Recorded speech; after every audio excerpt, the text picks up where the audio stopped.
আর আমি তোমাকে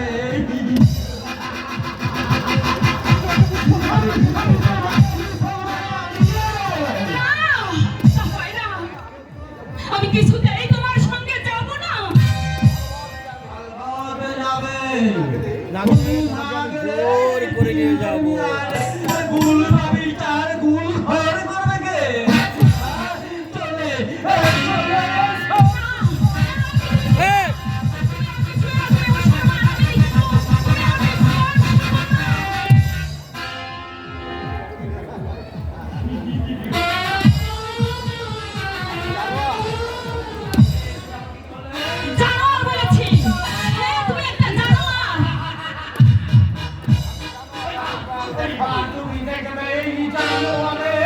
খেলা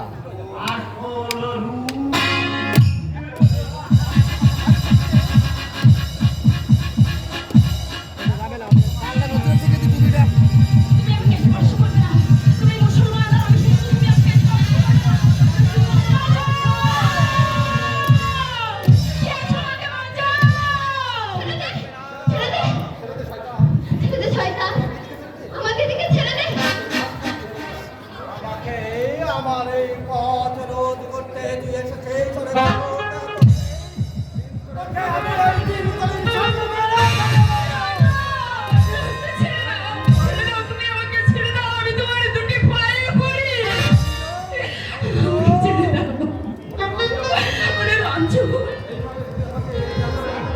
এভাবে তুই এই জানোয়ারের হাত থেকে আমাকে রক্ষা করতে পারবি না রে ভাই।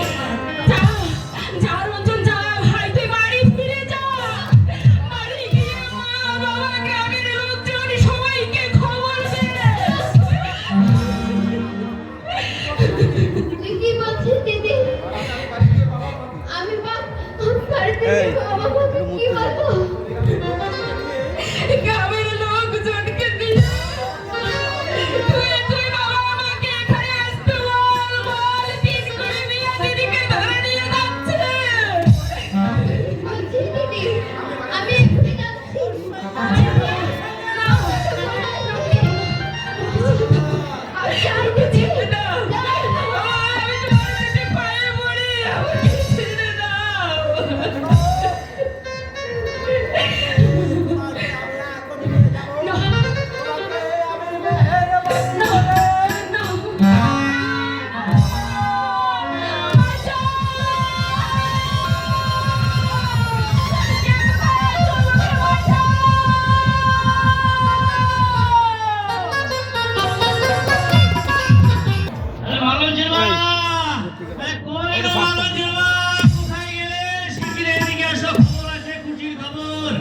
মালঞ্চের বিয়ের কথা আমি একদম পাকা করে এসেছি, বুঝতে পেরেছো?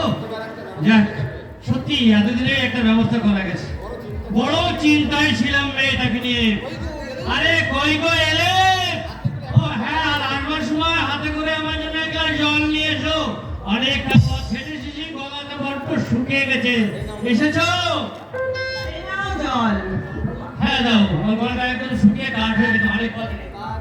তা কতদূর কি করে এলে? কথা কাজ সব পাকা করে এসেছিল। হ্যাঁ, তা এক প্রকার বলতে পারো। ওরা কাল আমাদের মামুনকে ফাঁকা দেখা দেখতে আসবে বলেছে, বুঝলে?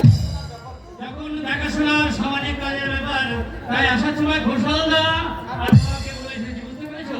তাদের নিয়ে আলোচনা করে দেখি কি দিয়ে কি করা যায় আর কি।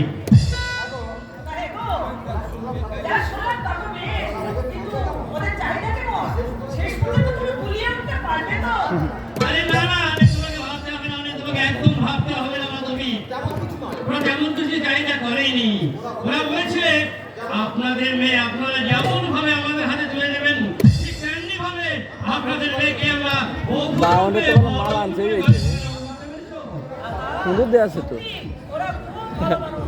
হ্যাঁ তা যা বলেছো, কিন্তু মালঞ্চকে তো দেখতে পাচ্ছি না। কোথায় গেল মেয়েটা? মালঞ্চ, আরে কোথায় গেলে? এদিকে আয় না। কি হলো বাবা, বলে চিন্তা করছিল, বল কি হয়েছে? হ্যাঁ দিদি বলে থেমে গেলি কেন? বল দিদি কি হয়েছে? বল কি হয়েছে, বলবি তো? আর আমার করছিস কেন, আমার বল কি হয়েছে?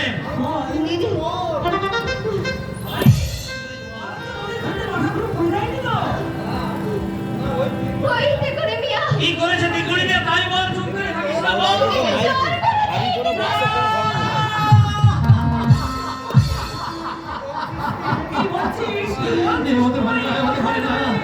জানি না, তবে ওই প্রিয়া বলছি। কি বলছো? কি বলছিল বল? চুপ করে থাকিস না, বল। দিদিকে বাড়িতে নিয়ে গিয়ে আমাকে নিকাহ করবে। কি শুনছি? মা, তাই দিদি গায়ের লোকজন নিয়ে যেতে বলেছে। হায় ভগবান, আমার এ কি সর্বনাশ হলো। ওগো, তুমি দাঁড়িয়ে আছো কেন? দাঁড়িয়ে যাও। আমার মেয়েটাকে তুমি ফিরিয়ে নিয়ে এসো। হ্যাঁ, ঠিক বলেছো বাবু, তুমি ঠিকই বলেছো। এই চরম বিপদের দিনে আমি চুপ করে ঘরে বসে থাকবো না। আজ বাদে কাল আমার মামুনজির বিয়ে। আজ যেন মাথা দেখা দেখতে আসবে। আর এই সময় আমি চুপ করে ঘরে এই তোর বিয়ে হয়েছে নাকি? এই বিপদে আমি কিছুতেই চুপ করে ঘরে বসে থাকবো না। জিনিস কি পারে দর্শনে? দর্শনের জিনিস কি পারে? সবাইকে নিয়ে আমি আমার মামুনজিকে ফিরিয়ে আনবো। তুমি একটু অপেক্ষা করো। আরে ছেলে তো কাজ হবে না। শোনো, আরে কে করে বিয়া তোমার মেয়ের হাত ধরে নিয়ে গেছে। ও মেয়ে ফিরে এলেও ওই তাকে ঘরে জায়গা দিতে পারবে না। ওরে কথা, তাহলে বললে সমাজ তোমাকে একজনে করবে। কি বলছো? তুমি কি বলছো কুশলরাম? আজ আমাদের কাল মানুষের পাতা দেখা দেখতে আসবে। পশু মানুষের বিয়ে। আর তুমি বলছো আমি আমার মানুষকে ঘরে আনতে পারবো না। তোমার তুমি ফিরিয়ে নাও, কথা ফিরিয়ে নাও। তোমার ইচ্ছা হলে মেয়েকে কেন ঘর জামাই করে রাখতে পারো। জামাই নজর কেন? একথা ঠিক। সমাজ তোমাকে কোনো প্রকারে প্রশ্রয় দেবে না। কেন? আমার এ কি সর্বনাশ হলো। ওগো, এই সমাজ ভক্তির ভয়ে নিজের মেয়েকে তুমি মুসলমানের হাতে তুলে দেবে? না, ওগো না, তুমি জায়ের রক্ত নিয়ে যাও। ওদের কথা তুমি শোনো না, ওদের কথা শোনো না। কি কথা? মেয়েকে ফিরে আনো। আগের বছর কিছু না ভেবে মেয়েকে ফিরে আনলেই হলো। আমার দিদি তো কোনো দোষ করেনি। দিদি তো জল আনতে গিয়েছিল।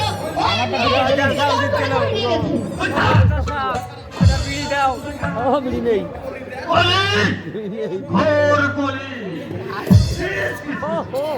এক নদী ছেড়ে নয়, তার মুখে